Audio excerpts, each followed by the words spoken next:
Welcome to our weekly Friday seminar. This is the second to the last of the quarter.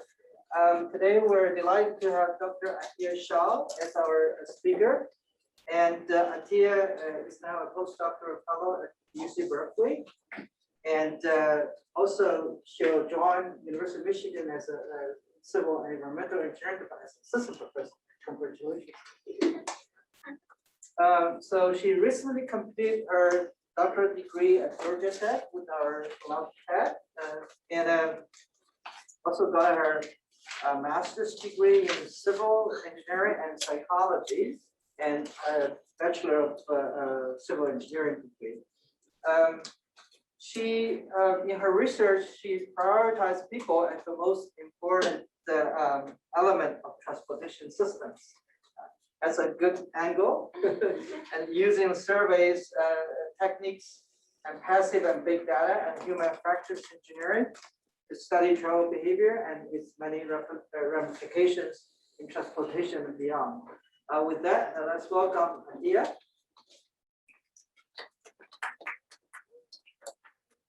So I'm gonna try to give the presentation with my mask on. If you guys can't hear me or it's unclear, just let me know. So as you can see, what you see on the screen is sort of a repeat of part of what was in my bio, and that's because this is kind of my philosophy. So for me, this is something that motivates the research I've done, the path I've chosen to take. And so part of what we were asked to talk about a little bit is our journey to where we are. And so I wanted to start off with this because I think that I want to give you some insight into sort of how I crafted my graduate school journey, how I prepared myself for this point at which I'm at right now. So, for me, this is really the reason why I got into transportation.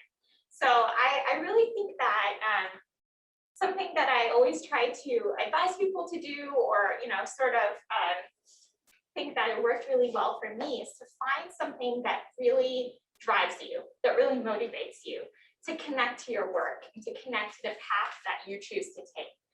So it makes those days that are difficult worth it, because you can always come back to that underlying motivation of why you got into this in the first place. It also helps you to sort of choose your experiences that you're choosing to pursue throughout graduate school, and gives you sort of an underlying cohesive thread to connect different experiences to. I think that's really important, because if you are interested in academia, but even if you're not, if you're working in transportation in any field, what you want to do at the end of graduate school is to be able to present yourself, right? Present your package.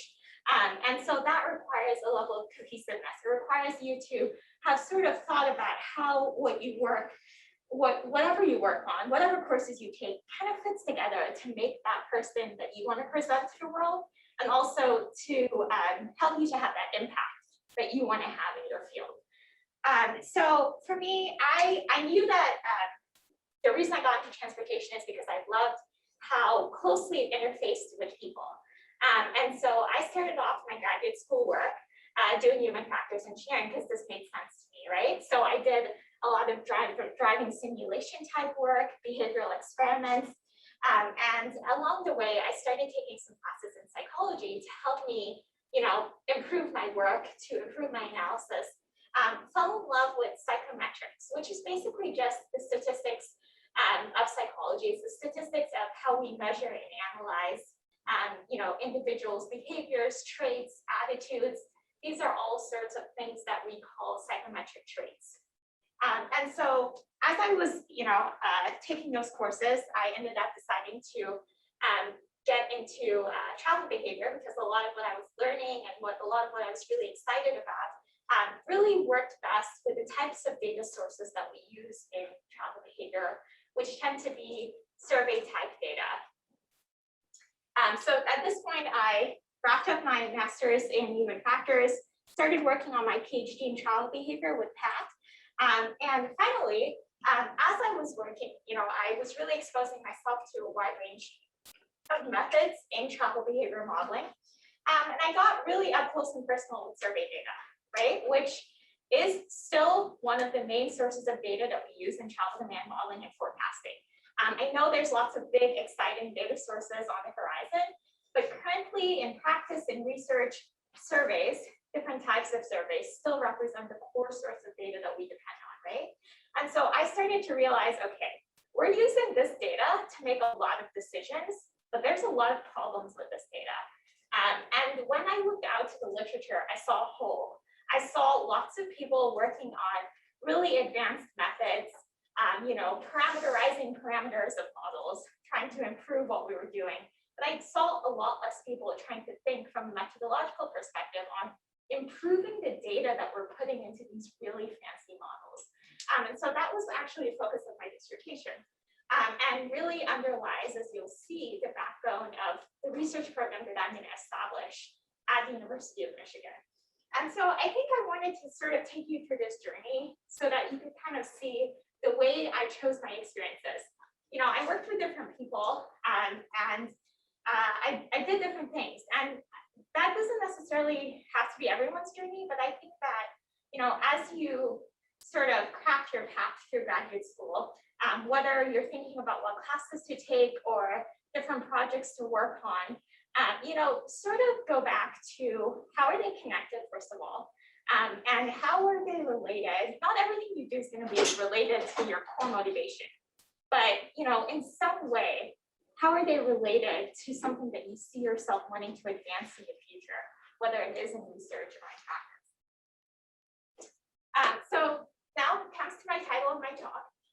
And as I just said, my path really is the backbone of my research program that I'm going to establish, which is going to be focused on user-centered outcomes, and particularly the two avenues that I'm going to be pursuing to advance and prioritize user-centered outcomes in transportation engineering. So why do I think user-centered outcomes are so important? So I always like to take a second to sort of motivate why I want to do what I'm doing. So let's take a step back and think about what our cities and our future transportation infrastructure is going to look like. So I'm willing to bet that if I asked, any transportation engineering class or room or student, the words connected, automated, things like that are going to come up, right? So this is our technological future. And so whenever I hear buzzwords, so we love our buzzwords in transportation, I think. And I always want to ask, I always want you to ask yourselves, what do we even mean by this buzzword, right? Like, try to unpack it to something really simple, because really most of the time it is something really simple. And we're sort of clouding it. That's another thing that we like to do in research, right? We like to cloud things. So when we say smart, connected, automated, what we're really just saying is that a lot of objects in that environment, whether it's a building, whether it's a traffic signal, whether it's a roadway, whether it's a car, are being monitored, right? And what does it mean when we're monitoring an object? Essentially, we've attached a sensor of some sort, and at its core, it means that we're getting a data stream from that object, right? So what we're doing is we're having more and more data streams come on board. Ideally, maybe those data streams are talking to each other, so automated decision-making can happen. But at the end of the day, these are tools, right? These sensors, these monitoring devices, whatever it is, they're just tools. Having a lot of tools is not how we're going to judge the success of our cities, right? The way that we're going to judge the success of our future cities, of our future transportation infrastructure, is going to be whether or not we can actually utilize those tools to achieve these types of outcomes, right? These are the outcomes that we all want for wherever we end up living. We want a city that's livable. We want a city that thinks about all of its occupants. We want a city that thinks about environmental and human sustainability. So at the end of the day, the tools that we have are only as good as what we use them for. And so that's the question that I kind of want to keep asking myself, right? We have a lot of data. How are we using it to achieve these outcomes? So let's talk a little bit more about outcomes. So for most of you, if you have a background in transportation or civil engineering, you're very familiar with infrastructure outcomes. These things, what we see on the left. So these are our traditional, our traditional performance-based outcomes, whether it's travel time, whether it's level of service, the things that we're taught to measure that are very objective.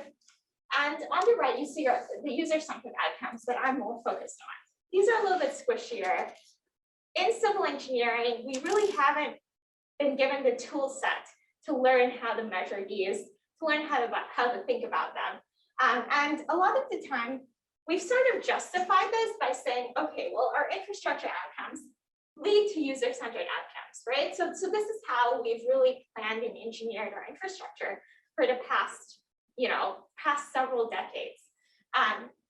But we just really have to take a second to look at our cities to realize that planning only for infrastructure outcomes really doesn't always result in user-centered outcomes, right? We see cities all across the world with patches of road that look like bowls of spaghetti. We see roadway systems that operate at level of service F, which is what this picture is representing, for maybe 6, sometimes even 8 hours a day, right? We see systems that operate, that fail at the first sign of disaster. I don't know how many of you recall this, but this was in 2014. Atlanta had 2 inches of snow. The entire city shut down because that snow turned to black ice. Drivers were stranded on the roads for maybe 14, 16 hours. So it was a total collapse of the system. I actually happened to be one of those people. And I remember just sitting there thinking, I had just started graduate school, thinking, I think I'm studying the right thing. And also hoping that I would make it out. But the problem, as we know too, when we start planning for infrastructure outcomes and designing for infrastructure outcomes, is that it becomes really hard to switch paths. So we end up with all this infrastructure that we have to maintain. So we're spending, most of our infrastructure budgets on maintaining this existing infrastructure that isn't serving us, that isn't helping us to build the type of city that any of us really want to live in. But how do we change that? So at this point, I've sort of laid the groundwork for why I'm so passionate about what I'm passionate about. I've laid the groundwork for the backbone of my research program. And so now I want to talk a little bit about the 2 ways that I am working on to achieve these goals. So I'm going to give you some examples of work within both of these sort of avenues. Of course, I can't talk about all of them, but I'll give you some examples and flesh them out a little bit more. And I'm happy to talk more about any that I sort of brushed over at the end. So let's talk first about data. So what you see on the screen are examples of lots of different types of data that we have available to us. And as we just talked about, when we talk about connected cities, automated cities, the amount of data streams that we have are really only going to increase in the future, right? So we have more and more data available to us as researchers, as practitioners. And in a sense, that can get kind of overwhelming. When we start talking about data, let's sort of categorize it so we have words for it. We tend to be able to separate it into 2 streams. Of course, there's likely other ways of categorizing data, but this is what I'll talk about right now. So we have active data. So this is the type of data that individuals are actively opting into providing. So they're consciously choosing to fill out that survey, consciously choosing to come in for that experiment. And then on the other hand, we have our passive data streams. So these are data streams that, data collection is kind of happening in the background. Maybe one time, many, many years ago, you may have clicked agree on the terms of agreement to have that data be collected, but it's certainly not something that you're consciously opting into providing, on a daily, hourly basis. So this type of data is made possible by, technological advancements within the last 10 to 20 years. A lot of the new data streams that we see coming online are in the passive data realm. And so what I want to do is to think about these data streams and to address some of the inherent problems with these data streams, and also to think about how I can use them to inform each other. So why would I want to do that? Well, let's talk first about active data. So for any of us that have worked with active data, we know that there's a lot of issues with it, right? Survey response rates are falling rapidly every year. What does it mean when our response rates are really abysmally low? It means that we have really biased data, right?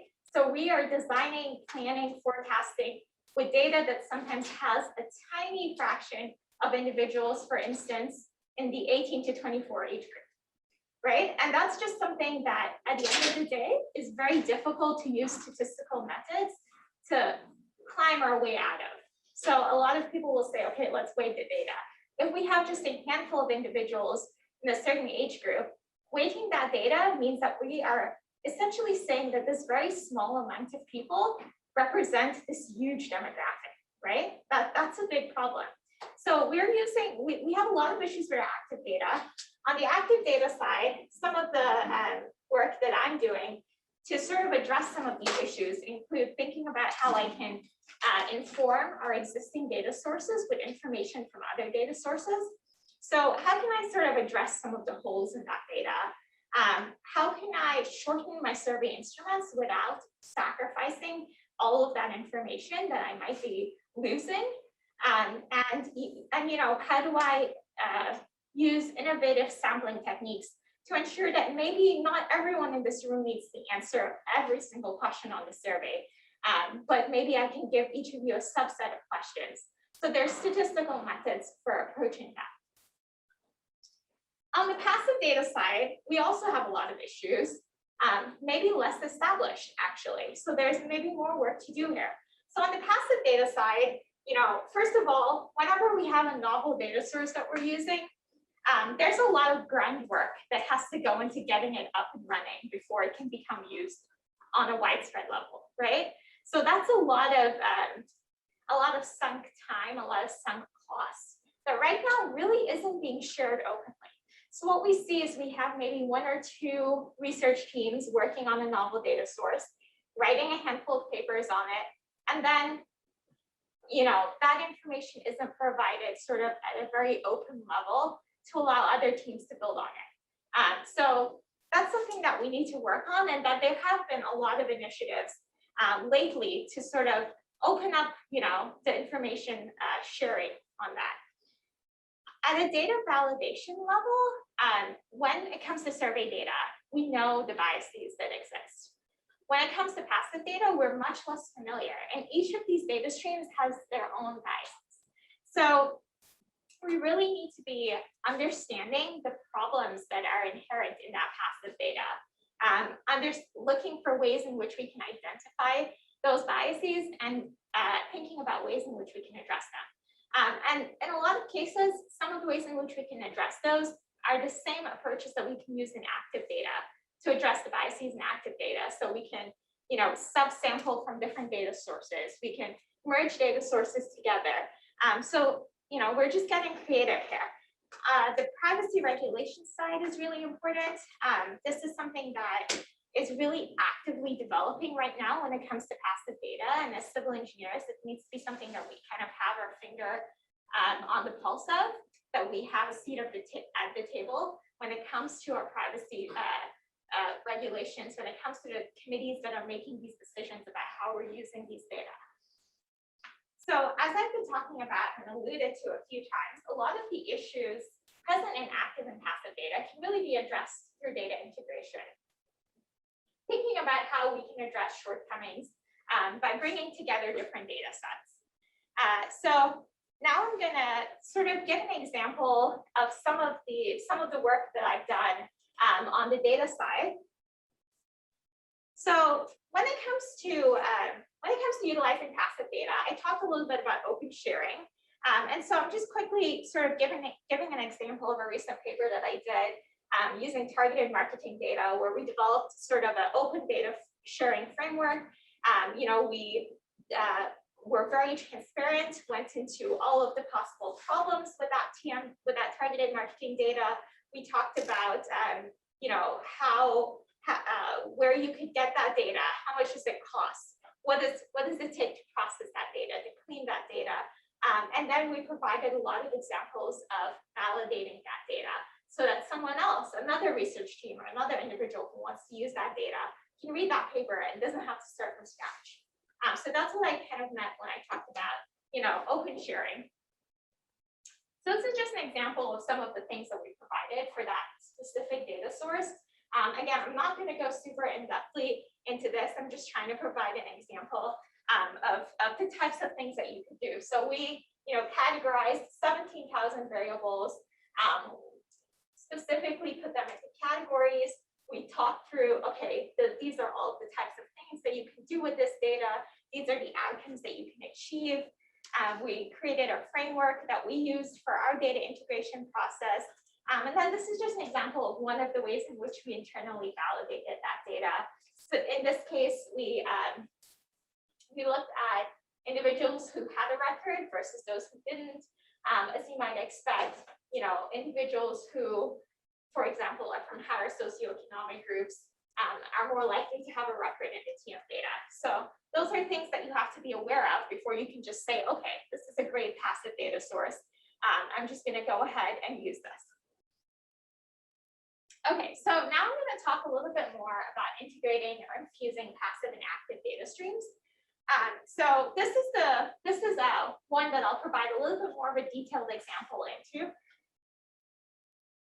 So when we're talking about data stream integration, there tends to be two ways that have been used in the literature that I myself use. And so the first is, using machine learning functions to sort of impute information across data sets at the most simple level. And then the second approach is to use statistical matching algorithms, which is basically a kind of distance-based matching where you can look at similarity between individuals and different data sets and use that to inform the data integration process. So the example that I'll provide today is using the machine learning transfer function. So on the left-hand side, you'll see the data streams that I used in this particular example that I'm showing you. So you'll see the GDOT Emerging Technology Survey. This is a research-oriented survey that was designed and implemented by our research team in the state of Georgia. And then we have our National Household Travel Survey. So some of you might be familiar with that. We, in this case, used the Georgia subsample. And then the external data streams that we use in this example are targeted marketing data. We use land use data from the EPA Smart Location Database, and we use all transit data, which basically provides transit scores. So moving now to the right-hand side, this schematic that you see is basically showing you that for the GDOT data set and the NHTS data set, what we did was we established a common variable space. So some of that common variable space was using socioeconomic and demographic variables that are already present in those data sets. And then some of it was from what we're calling augmented data, which comes from the external data streams that we appended to both surveys. Then for the GDOT data set, as I said, it was a research-oriented survey, so it was very rich in psychometric traits. We took attitudes, so our goal was to bring attitudes into the NHTS. Why is that really helpful? Well, the NHTS has a lot of behavioral data that we didn't have on our GDOT survey. And so what we're trying to do is we're trying to enrich that with our psychometric data. So looking at the functions on the top on the right-hand side, what we essentially did, we trained functions on the GDOT data set using those common variables, that common feature space. And then we applied that function to the NHTS data to, in essence, as I already said, impute those attitudes. So there's really three components of this process to think about.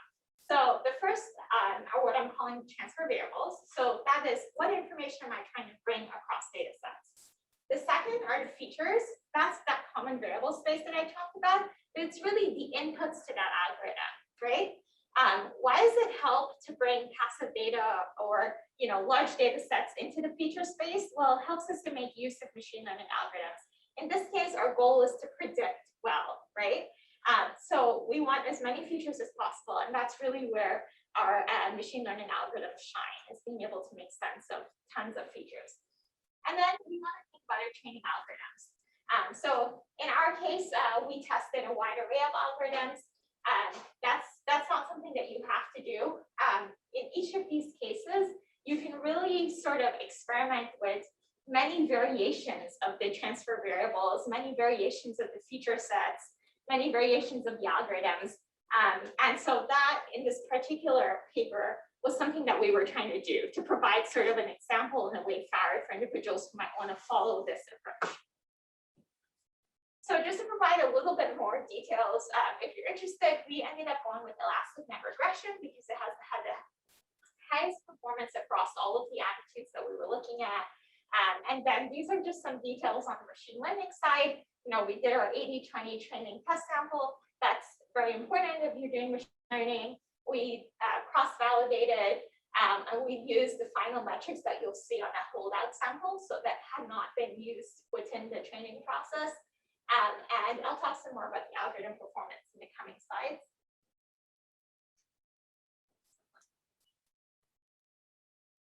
Okay, so I just wanted to take a second to like flesh out the elastic net regression a little bit more, just to give you an intuitive sense. So what you see on the screen is sort of the standard method. This is how we obtain our beta coefficients with our residual sum of squares loss function. And essentially, you know, these regularization equations, which is what elasticnet builds on, allows us to apply a penalty term to our coefficients. And so in that way, here the penalty term is lambda, and it's applied directly to the coefficient. So it allows us to essentially take some features out, bring those coefficients to 0, and remove some features. When we look at ridge regression, which again is another regularization equation that leads up to elastic net, we see that this allows us to shrink certain coefficients. And so this all comes back to feature selection of within that large set of features. And so elastic net regression, which is the algorithm that we ended up going with, combined the lasso and ridge penalty terms, as you can see. So it's kind of just giving you sort of an intuitive sense of how that equation sort of is derived from your traditional linear regression equation. So coming back to this screen now, I talked about how there's just like hundreds of different variations and combinations of parameters that you can try when you're looking at this process. And I'm just going to sort of give you a taste of that in the coming slides, where I show how we compared different algorithms and different subsets with each other. So in this particular case, I'm showing just the comparison of 5 algorithms so that you can kind of get a sense.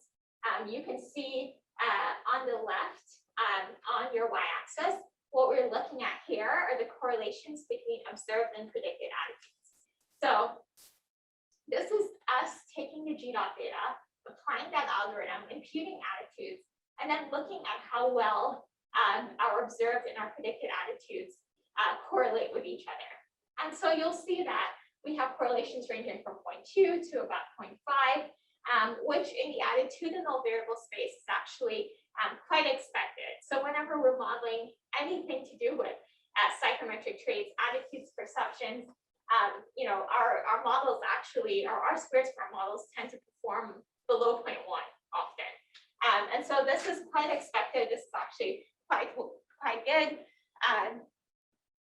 And one thing that I guess I want to remind is that the test of this variable transfer process is really not, so this is an internal validation process, but the true test will be at the external validation level. When we think about how those transferred variables are really helping us to model our travel behavior outcomes, right? Whether that's ride-sharing usage, whether that's public transit usage, vehicle miles traveled, whatever travel behavior we're modeling, the question is, are the variables that we're bringing into this data helping us in any way? Okay, so here again, I just want to show you the example. We've tested many combinations of subsets of these features and providing an example of the best TM data subset, the best socioeconomic and demographic data subset. And again, the left-hand side are our correlations. We're looking at the correlations between our observed and our predicted attitudes.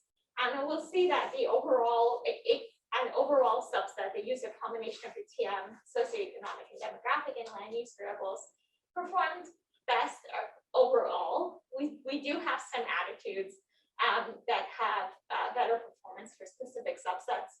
In this particular particular study, we were looking at the overall group to make a decision. So here I'll give you a taste of some of what we did for the external validation, particularly looking in this case of ride hailing. We looked at many different travel behavior variables, but in this case, I'm just going to show you the results for ride hailing frequency. Specifically, we constrained it to the Atlanta region. And so first I'll show you the results for just using linear regression. So very, very simple. What are we doing here? What you're seeing is that we took SCD variables from each survey, the G.dot survey, the NHTS survey, and we modeled ride-sharing frequency. And so these are the R-squared values that we got. When we add observed attitudinal variables into that model, you can see the model lift or the model improvement in performance. And now let's look at how our model performs when we use the predicted variables rather than the observed.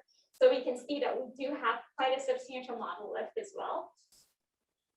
And likewise for the NHTS data, we have a similar model lift. So with our observed attitudes, we had a 52% improvement in performance. With our predicted attitudes, we had 34 to 37% improvement, which is really substantial when we're talking about a travel behavior model. So now I'm going to show you the same results, but with a binary logit model.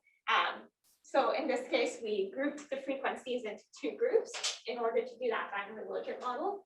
And so we see a similar improvement with our observed attitudinal variables, likewise with our predicted. And so really what I'm trying to show is that, looking at the data in different ways with different models, we were able to validate our results that these transferred variables are helping our model performance. In this case, I'm showing you a more complex model, the latent class choice model for ride sharing. So again, we're seeing quite substantial improvement. Actually, you'll see that for the latent class model, we were actually able to utilize the attitudes to have even better model improvement. And that's partially because the latent class model is optimized to use these types of psychometric traits. Here, I'm showing you an external validation example with using prediction accuracies rather than model performance. And again, you're seeing similar improvements. So this is really just an example of what we're trying to do to drive home the point that transferring these variables is worth it. From an internal validation perspective, the results may have looked a little underwhelming, but at the end of the day, the question is the information that we're bringing across data, is it really helping us to make travel behavior decisions? Is it really helping us in forecasting and planning and so on? So the last sort of branch on my data stream side is to address shortcomings in active data. I'm not going to provide an example here because I think I talked pretty in-depthly about it earlier. But just to remind you, some of the things that we can do are to really think about how we can, address our survey length problems to obtain more participants, to reduce the number of biases that we have. So really thinking about how we can streamline those instruments, thinking about how we can diversify the way we're doing our sampling, things like that. Okay, so let's talk a little bit about methods now. And I will say that a lot of my motivation on the method side comes from my background in psychometrics, and comes from the idea that let's bring approaches into transportation that maybe aren't as widespread. So when we talk about transportation, if we look at a history of transportation, we know that things have always moved really quickly. And in the past 10, 20 years, that's even more true, right? So whether we're talking about transportation technologies, whether we're talking about a pandemic, transportation has been one of the sectors that's seen the most upheaval. And so we have to start thinking about, from a practical perspective, when we're doing our forecasting models for transportation, what we essentially do is we build functions using data that we have today, and then we take those functions and we project our demographic inputs into the future. So I say, okay, I know that this person will be 10 years older. And so we project our demographic inputs into the future, and we apply that same function from today, right? So from a methodological perspective, I'm sort of making the case that our functions for today are not going to stay constant. They can't, right? The future is just very different in terms of the options that we have. It's a very different landscape. But this is the way that we do transportation forecasting. And so from a methods perspective, two of the questions I want to address is, well, our functions are changing over time and our inputs are changing. We know our inputs are changing, but I'm talking about things like values, right? Perceptions of things. So I'll give a brief example of one of the ways in which we can start to think about how our functions are changing over time. And so I think a lot of the methods for addressing this have been applied in econometrics and psychometrics, but we're maybe not thinking about it the same way, or we're not there's a little bit of a barrier to bringing some of those methods across into transportation. So this example that you see is sort of a very classic decomposition example in econometrics. And so I'm just sharing it to sort of explain the idea. So we know that there's differences in wages between men and women. One of the things that the decomposition approaches tries to address is to divide up the explanatory factors for those differences into, okay, we know that part of the reason why we have differences in wages is because there are different education levels. But more so, there are also differing returns on those education levels, right? So the idea is to separate out sort of the difference in inputs and the difference in the coefficients or the function. So essentially here, what you see is we start with a common formulation of a linear regression model for two groups of individuals.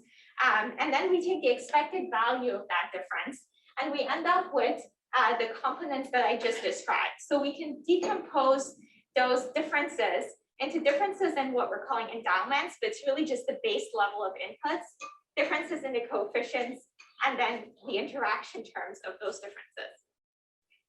And so I think, you know, this example, I'm really just trying to sort of illustrate, we apply this method to look at differences between millennials and Generation X. And what we found was really interesting. So if we found that if millennials were married, employed, and earning higher incomes at the same rates as Generation X, the generational gap would actually be reduced by 24%. So really, this approach lets us look at how those coefficients are changing between generations, are changing across time, especially if you apply it to a panel study. And so this is just one example. Within psychometrics, there's lots of different approaches for looking at how individuals' values can change across time. So one approach for doing that would be to use item response theory to develop calibrated item banks. What is that? A calibrated item bank lets us know exactly what a question is measuring. So this is how we actually design the SAT or educational tests like that. So you might have noticed that your SAT had different questions from your friends, but your scores were equivalent. And the reason you can do that is because of item response theory, which is an approach in psychometrics that lets you understand exactly how an item is performing and what it's measuring. So essentially what I'm saying is, let's kind of get creative. Let's bring different methods from other fields into transportation and apply it to individuals, because at the end of the day, that's a really important, that's the whole reason why we're doing what we're doing in transportation. So I motivated my view a little bit in the beginning, talked about the two approaches. And so I guess I want to just kind of close with this question that I hope, I hope will inspire you to think about what you're doing, whether you are in research or in practice. We have more data available to us. And I think the question we need to ask is, how are we going to use this data to achieve those outcomes that we're looking for? Because just utilizing that data is not going to automatically give us those specific user-centered outcomes. In a way, they can sometimes take us farther away from them if we don't seek to really understand what that data is telling us. So with that, thank you for your time. I'm happy to take any questions. So. Okay, well, thank you. next is our Q&A session, and since this is a class, so we'll first open to the students, and then once we've done that, if we have time, we can take a look at the online questions. So first, give our audience. Hi, thanks for the presentation. Very good. Would you mind explaining again how the Blinder-Oaxaca methodology can be applied to transportation? I understand how it works for the wage differences. We look at, like, if we're comparing wages across men and women, I guess there's a difference due to their different characteristics, and then there's a difference because of maybe perhaps discrimination or unobserved effects, right? Yeah. But how do we apply that to transportation like that? Yeah, sure. So this example that I showed, we're actually applying it to the two groups that we're applying it to are millennials and Generation X in this particular case. And what we're saying is that, you know, there's differences between millennials and Generation X in terms of life stage differences. So things like, you know, millennials will buy houses, have children at a later stage, right? And so we're looking at how the effects of those life stage differences are affecting their attitudes towards things like residential location or transportation choices. And so essentially what we're saying is that it's not just that millennials are doing things differently, but let's look at how those things are actually affecting their perceptions. What we found is that they're a lot less different than Generation X when it comes to the effects, right? So they might be doing things a little bit later, but when it comes to the effects of those things on their decisions. So does that make sense? To kind of make it more concrete, you might have kids at 32 on average, relative to Generation X, who might have kids at 28, who might have had kids. Right. But when those kids come, they're going to affect your attitudes more similarly. I see. So it's kind of like the coefficients effect is maybe less, but the characteristics are more different. Yeah, so I think if you look at the literature, for instance, on those generational differences, what you would see is that, you know, there are a lot of papers like millennials are so different, right? They're just a completely different group of people. And so maybe looking at something like this could help you to see that maybe not so much when it comes to how their life stage, you know, characteristics are affecting their behavior. Yeah. So it kind of lets you better understand. That makes sense. Yeah.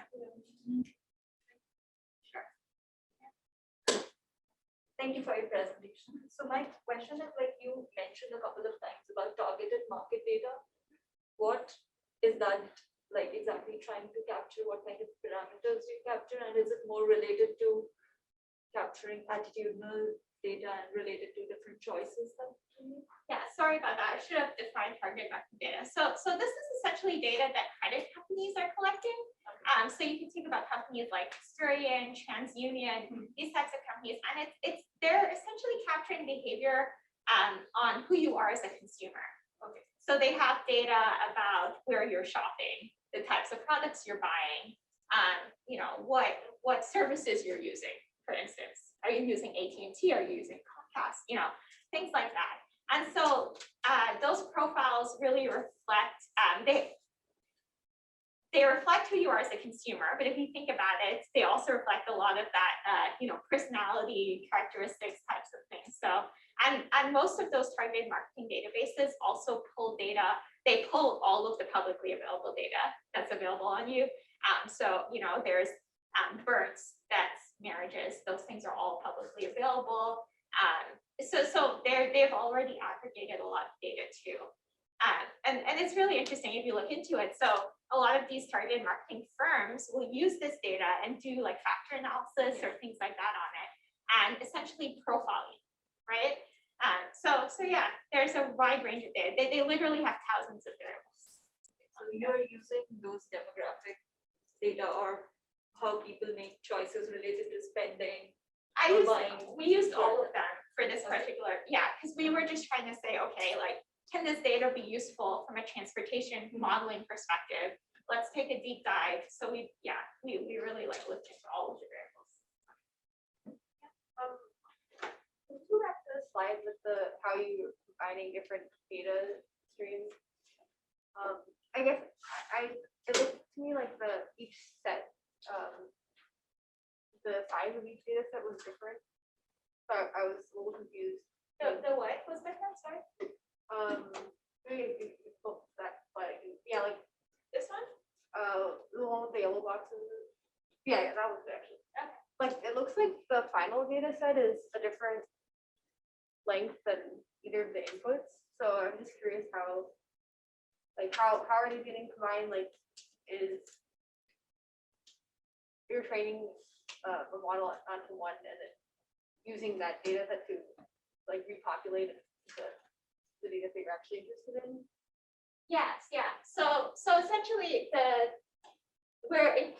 we now have more variables available, but you'll see that it's for the same amount of people as in the NHTS data. So the N is the same as the NHTS. Okay, sorry, I just saw it before. Yeah, no, that's fine. It's kind of hard to capture all of the information on that slide. Does that make sense, Sanda? Or did you still have a question? Yeah, so where where are the machine learning methods being applied? So the machine learning algorithms are that function, that transfer function. So F sub G dot is basically, we tested lots of different algorithms. And why would you do that? Well, those inputs, we have a lot of inputs, right? So we're trying to extract as much information, improve the predictive accuracy as much as we can.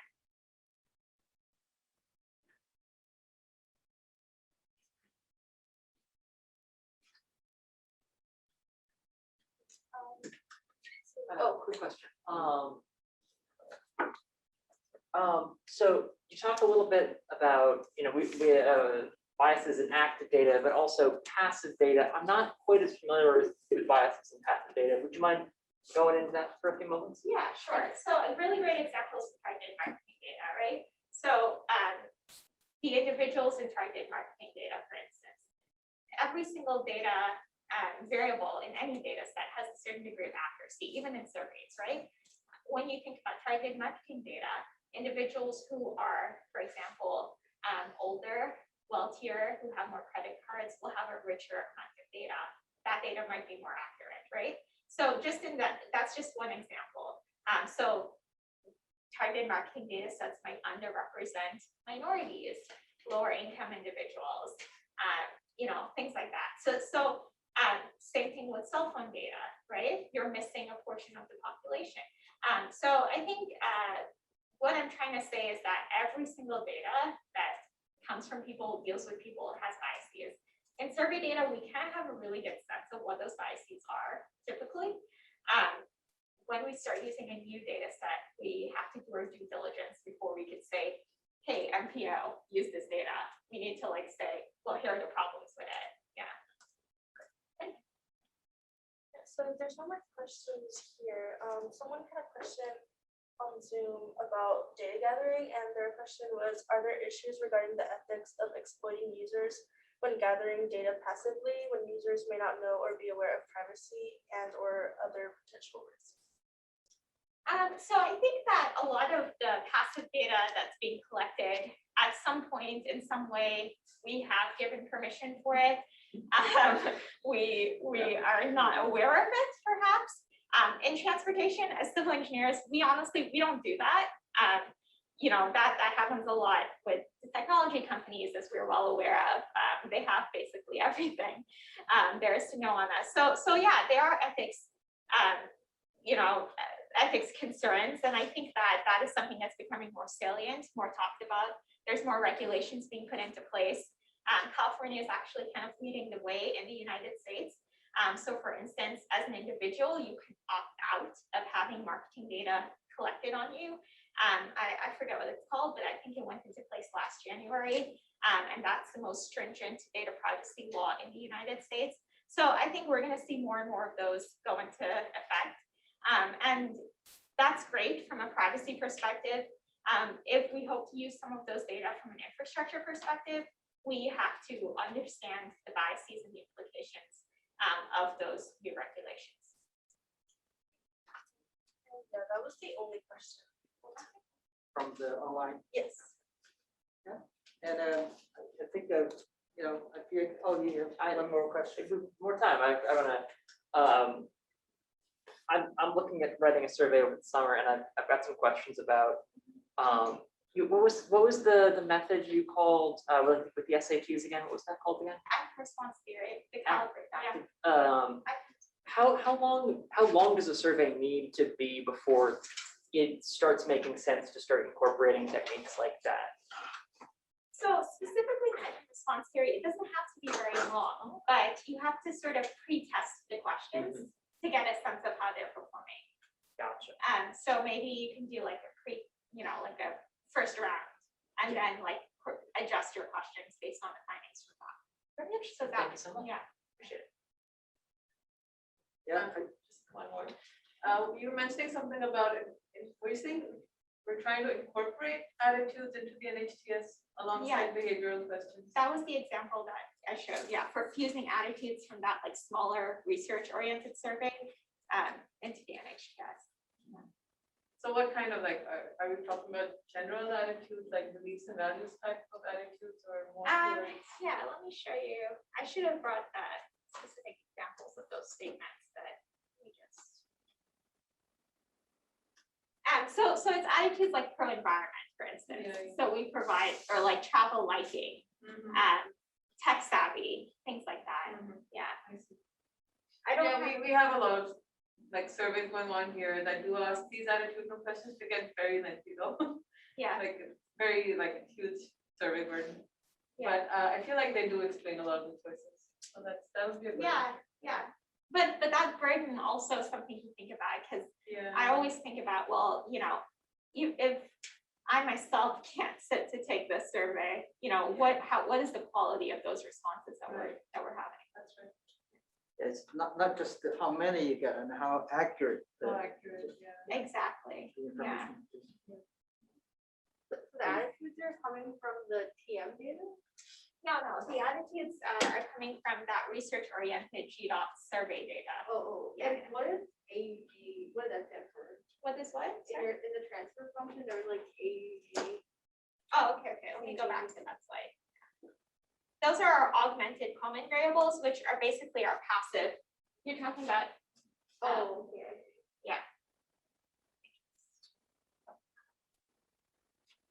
Yeah, that's like our type in marketing data, our land use data, and our transfer data. So we appended that to both sets of surveys to like expand our feature space.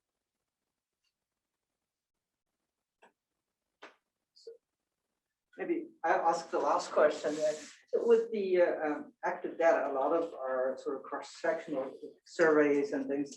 Presumably with the passive data, you can get more Longitudinal. longitudinal and, Yeah. things that is that the case with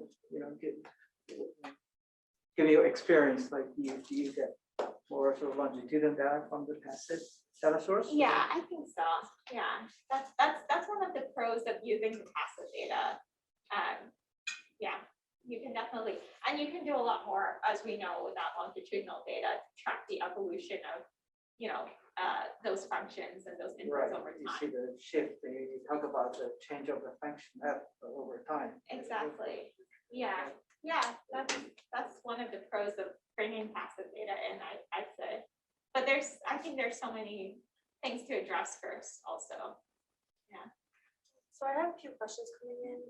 So someone asked, do you foresee challenges fusing travel data sets from different regions and geographies?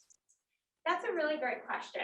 Yeah, so an assumption of a lot of these, an assumption of this approach is that it's coming from a similar demographic background and a similar geographic background. So you do, if you choose to, in statistics, we often know of assumptions and don't always follow them.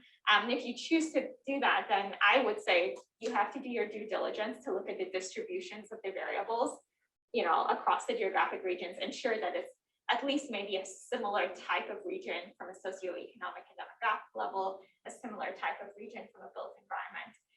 So yeah, I think it's up to you. You have to do your due diligence. The methods, that's an assumption of the transfer functions. Yeah. Thank you. And then we got another one that says, how does this person-centered approach interact with conventional transportation metrics such as vehicle counts, pedestrian counts, and crash data? So I think that they should work together. That those traditional approaches tell us a lot about how the existing infrastructure is working, Whereas our user-centered approaches try to go a step further to think about what we need and not just how to maintain the existing system that we have. But that's a really critical aspect of transportation operations, transportation accessibility is maintaining what you have before you can improve. So I think that they go hand in hand. Infrastructure outcomes are really important. And in a lot of cases, they do inform user-centered outcomes, but they're not everything. And those were all questions. All right, with that, we'll stop it here. Well, thank again our speaker.